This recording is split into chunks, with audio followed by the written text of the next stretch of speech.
Isaiah chapter 3. For behold, the Lord God of armies is going to remove from Jerusalem and Judah both supply and support, the entire supply of bread and the entire supply of water, the mighty man and the warrior, the judge and the prophet, the diviner and the elder, the captain of 50 and the esteemed person, the counselor and the expert artisan, and the skillful enchanter. And I will make mere boys their leaders, and mischievous children will rule over them. And the people will be oppressed, each one by another, and each one by his neighbor. The youth will assault the elder, and the contemptible person will assault the one honored. When a man lays hold of his brother in his father's house, saying, "You have a cloak, you shall be our ruler, and these ruins will be under your authority," he will protest on that day, saying, "I will not be your healer, for in my house there is neither bread nor cloak. You should not appoint me ruler of the people, for Jerusalem has stumbled and Judah has fallen, because their speech and their actions are against the Lord, to rebel against his glorious presence. The expression of their faces testifies against them. And they display their sin like Sodom. They do not even conceal it. Woe to them, for they have done evil to themselves.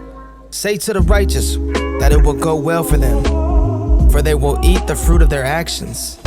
Woe to the wicked, it will go badly for him, for what he deserves will be done to him. My people, their oppressors treat them violently, and women rule over them. My people, those who guide you lead you astray, and confuse the direction of your paths. The Lord arises to contend and stand to judge the people. The Lord enters into judgment with the elders and leaders of his people. It is you who have devoured the vineyard. The goods stolen from the poor are in your houses. What do you mean by crushing my people and oppressing the faces of the poor, declares the Lord, God of armies. Moreover, the Lord said, because the daughters of Zion are haughty and walk with heads held high and seductive eyes and go along with mincing steps and jingle the anklets on their feet, the Lord will afflict the scalp of the daughters of Zion with scabs, and the Lord will make their foreheads bare.